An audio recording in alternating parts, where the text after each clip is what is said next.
holds for the future. Yeah, sure. Hello, everyone. Cheers. Matt, can I move around, or the cam will be sad if I do? Okay, thank you. I was there yesterday, so I know the pain. That's why I was asking. Okay, so basically, this is something new. It's a new narrative in crypto that has been brewing for a while, but many people are not aware of it. When we organized NapulETH, I was really adamant that we had to have some quantum talks. So I'm very glad that we got there and that we have a quantum track in a crypto event. So, okay, let me tell you a story. Let me begin with a story. In 2025, the quantum treat looms closer. People are increasingly shitting their pants about, cryptography being weak, signatures being broken. We don't have cryptographic alternatives to BLS. Elliptic curve will crash. I mean, everyone is basically panicking. And obviously, people will start asking, what happens to my Bitcoin? What happens to my assets? What do we do? Are we safe?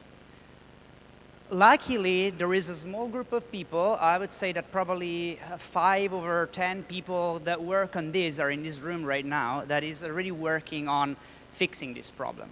So many people don't know yet, but there is a lot of work happening behind the curtains to protect ourselves from this quantum threat. Now, in 2030, quantum computing keeps making progress, and core infrastructure is, maybe quantum resistant, and people are not scared anymore of a quantum threat.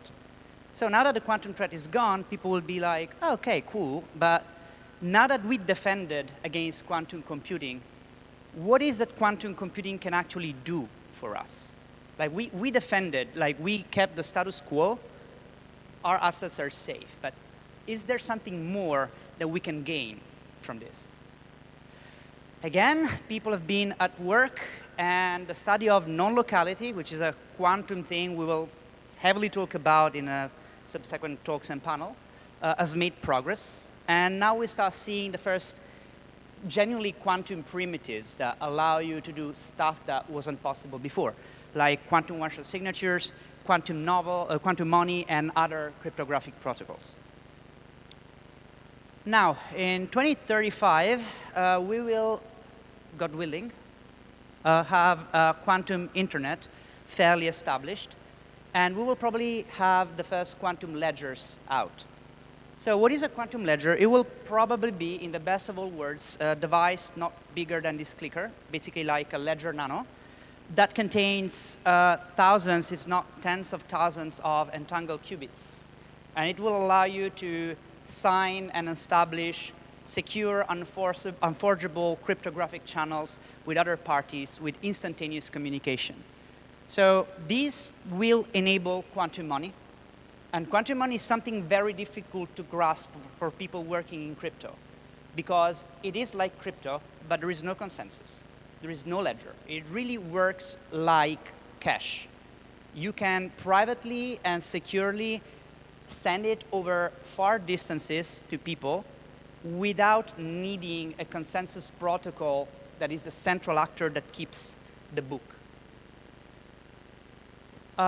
So exactly, that's what I was saying. And basically, we will have an entirely ledgerless infrastructure, where by ledger, I mean we won't have a centralized, decentralized consensus protocol keeping the books for us.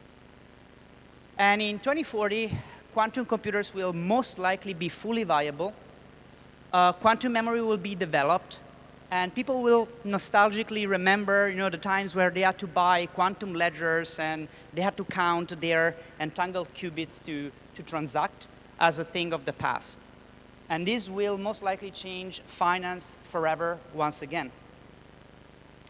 So having said this, what is quantum computing is probably a question that many people are, wondering about if you are not practical of the field, let's say. So the idea of quantum computing is that these are computers that leverage some fundamental principles of quantum mechanics. Our computers today already leverage quantum mechanics, like transistors work with quantum mechanics, but they simulate and they operate on a classical theory of computation. Here we are talking about quantum computation. So these computers will be probabilistic. They will leverage things like quantum entanglement and contextuality. And they are considered very interesting by all theoreticians because they allow you to do things that are classically impossible. So we have a lot of theorems that basically tell us, okay, there is this thing that we cannot do with a classical computer, and we can only do it if we have quantum resources. So a question that many people have asked is, okay, cool, but do quantum computers exist? Like, every year, every 20 years, we keep hearing that quantum computers are 20 years away, and they seem like they never arrive. The reality of things is that, yes, quantum computers do exist today. You can actually use a quantum computer on the cloud. IBM allows you to do it. I think Quantinuum allows you to do it. The problem is that these computers are very limited at the moment. You can do very little stuff. But the progress on quantum computing has been exponential, if not super exponential. Basically, Moore's law holds for quantum computers, at least at the moment. So we are expecting a lot of progress from the hardware side in the next years. So what I really want to talk about is quantum cryptography. This is a very, very interesting topic for everyone working in blockchain because at the end of the day, everything we do today, it is possible thanks to cryptography. The biggest advancement that blockchain has brought to the world so far is cryptography. Cryptographic primitives that were considered unthinkable before, like zero-knowledge proofs, are now used. They are viable. And I remember, being in the space 5 years ago, people will say, yeah, zero-knowledge proofs, like NARCs, those are 50 years away. There's no way this can be built faster. And today, we see them used pretty much everywhere. So what does quantum computing bring to cryptography? I'm showing you some examples of cryptographic primitives that are impossible to achieve classically. One of them is, sorry, I forgot this slide. When people talk about quantum computing, the thing that many people talk about are things like Shor's algorithm. Shor's algorithm is basically this thing that allows you to crack classical cryptography. And it's a kind of thing that basically says you can do something that we can already do today, but exponentially faster. So that's the problem. You cannot break a cryptographic key today, like SCDSA, without wasting the time of the universe to get the key out. But with Shor's algorithm, you can factor these things very quickly. So this is what people think about when they think about applications of quantum to cryptography. But there is much more. So one thing that we can do, for instance, is quantum one-shot signatures. We have been working on this with Justin Drake from the Ethereum Foundation. Me and Stefano there have a project open with them. And the idea is that these things are basically quantum primitives that allow you to delegate someone to sign a message on your behalf only one time. It's like, you can just sign one document and then your pen disappears. This thing seems trivial. It is provably not doable with a classical computer, and it allows you to achieve things like instant finality, for instance. So you can have blockchains that finalize instantly without recurring to tendermint, and a lot of other things. Another thing that we can do, this is one of the few examples of quantum tech that is already being used today between banks and financial institutions, is quantum key distribution. So the idea of quantum key distributions is basically this. If I give you some data, classical data, you can copy it. You can basically put like a device on my fiber optic networks or on my copper wires, and you can see the data that passes through. You can copy it, then if it's encrypted, you can decrypt it. But the point is, you can copy that data without the parties communicating, noticing. This is impossible in quantum computing. We have a theorem that is called no cloning theorem that basically says you cannot copy quantum information. If you want to observe quantum information, you change it forever.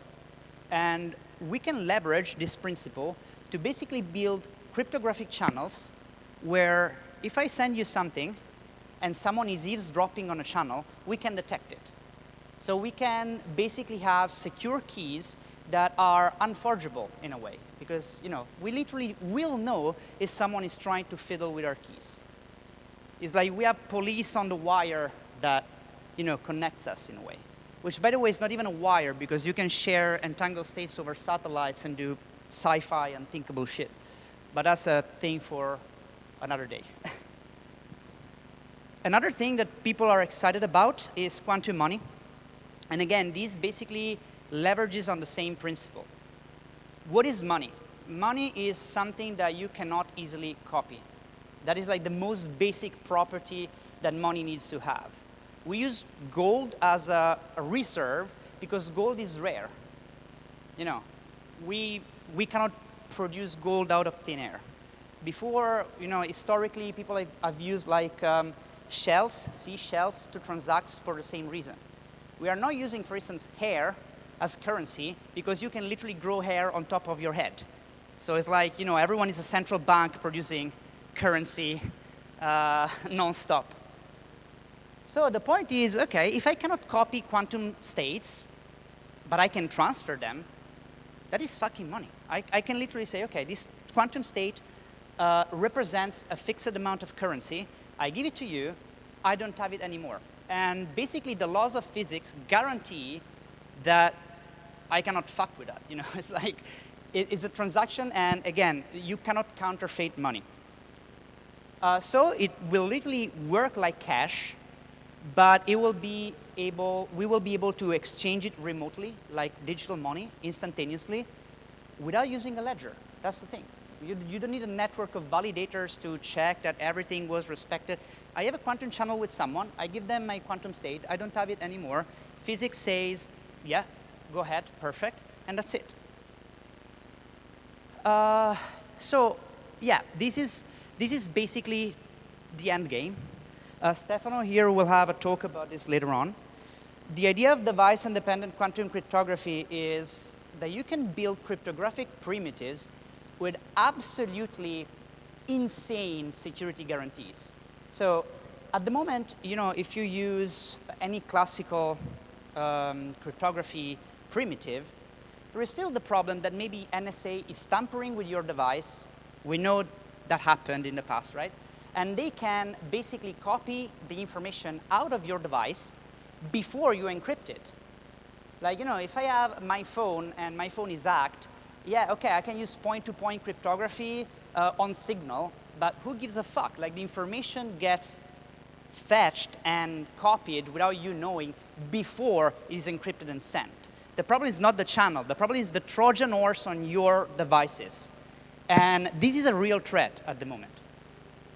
Device-independent quantum cryptography is some sci-fi delirious thing that when you hear it for the first time, you're like, what the actual fuck? Basically, what that means is that you can assume that your device is compromised. You can assume that the NSA went to the factory that builds your chips and put a backdoor on your chips, and still they cannot get your information out. That is the end game of security. There is nothing more than that. That is basically a cryptographer's dream, in a way.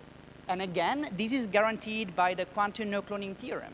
If someone tries to tamper with your device and use a backdoor, you will know. You will have a notification popping up on your quantum PC saying, hey, someone is fucking with you, be careful. So what is the conclusion of this talk? The conclusion is that at the moment, when we talk about quantum computing in crypto, we are still doing it from a defensive posture. It's like quantum is a threat. We have to, prepare and to reinforce our cryptography and stuff like that. And that is something that we have to do absolutely. That's absolutely something that I respect. But quantum computing will also enable things that are unthinkable today. And I think, in the long run, this is not the right posture. The right posture is understanding that we have an incredibly valuable technology that will change the world forever, and if we embrace it in full, and we really push hard on quantum Web3 and quantum cryptocurrencies, we will have something that today we can only dream about. So if there is one take-home message from this talk that I really want you to understand, is this: reject quantum doomerism, embrace quantum hopefulness. That's it. And by the way, if you're interested in this stuff, go on that website where we are putting up some resources with people that want to understand more of this world that is just blooming right now. Thank you very much.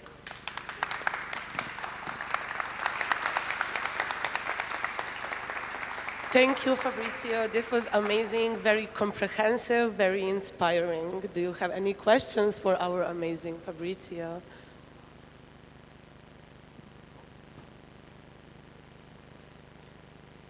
Go ahead, please.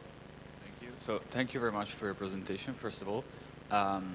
About the timeline you showed at the beginning of your speech, like I understand that it's like a very nice story to make us understand the thing, but I was wondering if there are any signals or hypotheses to let us understand, like in realistic terms, what is the timeline of the implementation of quantum computing from a mass scale point of view. Thank you. I think that a very good skill to have is to recognize when you're not like fully aware of something. I'm not a quantum hardware expert. Luckily, that guy is, so I'll let Ian answer this question for you. Hi.